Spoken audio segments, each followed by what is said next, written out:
seriously enough. They didn't really do anything about it. It's not to blame them, but we need to know those signs. And if someone is exhibiting behavior like that, there needs to be certain protocol, not just HR. Maybe authorities need to be involved in it as well.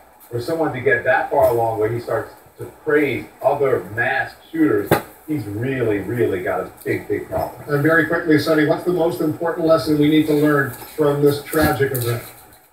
You know, I think the lesson that comes out of this is that we really do, as a nation, will have to start talking about gun control. We have to start talking about getting people that have mental illness the help that they need. We need to take the stigma away from mental health. And at the end of the day, we need to hug our loved ones, because these were two shining stars in their professions, doing what they love, doing what we all do day in and day out. And they are no longer with us. I think when you listen to Allison's father saying that he's numb, that his world, his family is crushed, that the fact that he will never hear his daughter's voice again is crushing to him. I think it's crushing to everyone. And I think we really need to hug our loved ones and try to make this world a better place when it comes to guns and mental illness. You know, wake up, wake up. Don't think that doesn't go through our heads every time we go to the scene of the story, every time we go to where there's been unrest, and whether it's in the United States or anywhere else.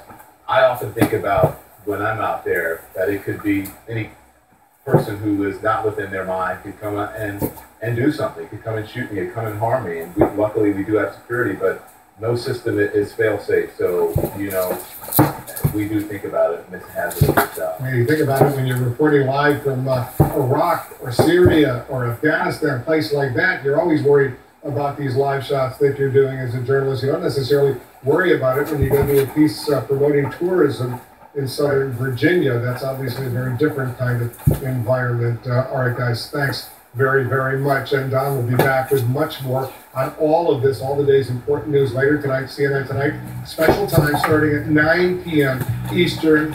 You'll want to see that. Just ahead, we're going to go back to the scene of the shooting. We're digging for new information as the community remembers the journalist gunned down.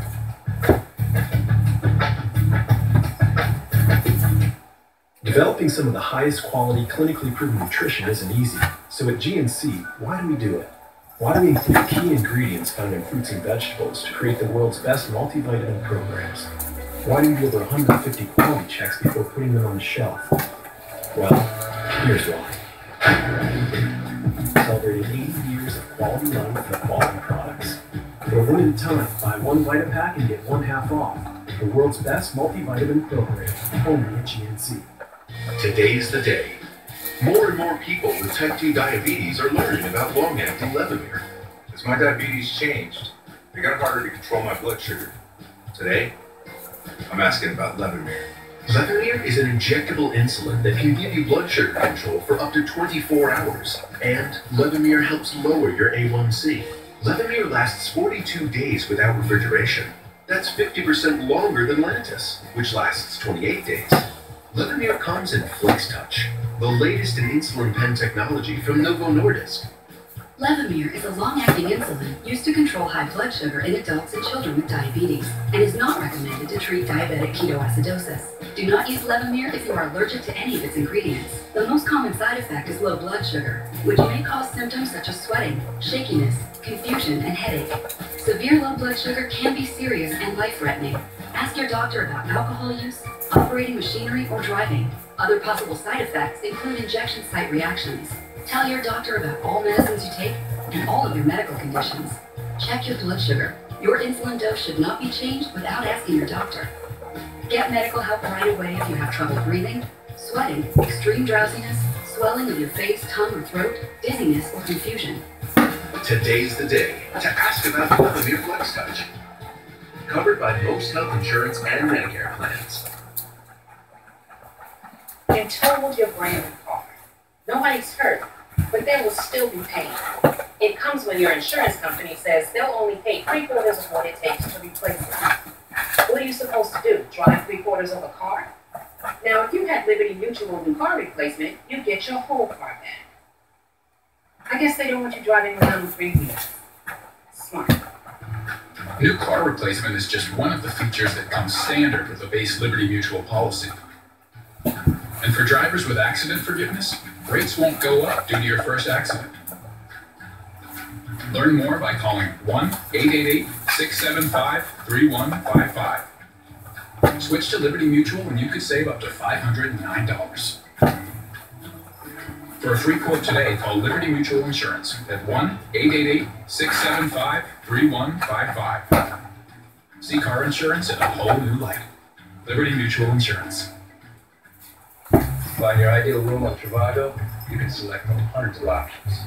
Whatever you want. Trivago finds your ideal room. And then compares over 200 websites to get you the best price. Hotel? Trivago.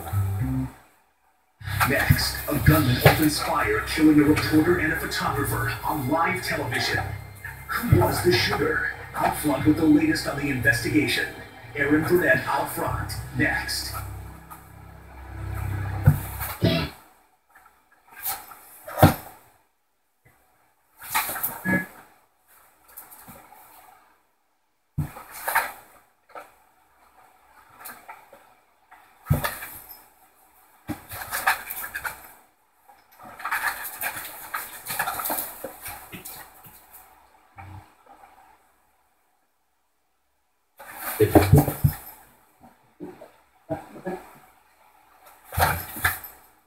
If you're ever injured in any type of accident that was not your fault, you need the protection of Leonard Marquis. At Leonard Marquis, we put passion behind every case. We help get you the best medical care, the best rehab, and fast. When the unthinkable happens, we want you to focus on getting well, and we'll focus on handling your accident claim. At Leonard Marquis, you can call and talk to them for free. They're a great law firm. Leonard Marquis, because your case matters. Call 800-309-0500. Katrina, the storm that never stopped. Tomorrow night at 9 on CNN. This is CNN Breaking News. We have more breaking news coming into the Situation Room. Reports of multiple ambulances now at the scene of a shooting at a mini-mart in Sunset, Louisiana. We're getting more details on that right now. We'll update you as soon as we get more information. The other breaking story we're following is getting more information about the gunman who killed the TV news reporter and the cameraman during a live report. Our senior investigative correspondent, Drew Griffin, has new information. What are you learning, Drew? Disturbing information that shows somewhat of a link between one of the victims, Wolf, and the shooter. And this again comes from court documents we've obtained in a lawsuit that was dismissed.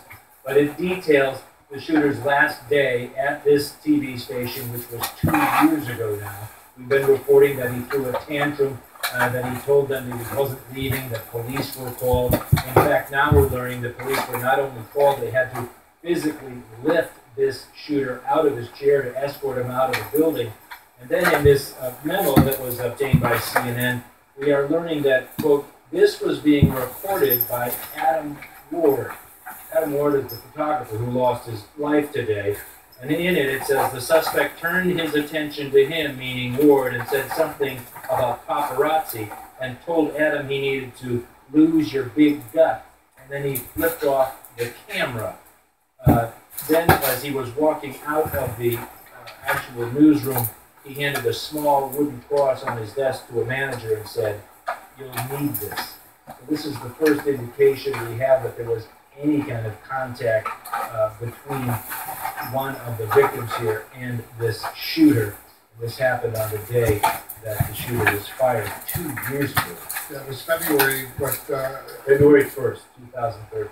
Yeah, it's pretty shocking. Very true. Thank you. We're also getting new information right now about the gun used by the shooter, this individual, Vester Flanagan. Our justice correspondent, Pamela Brown, is back with us on that part of the story. What have you learned, Pamela?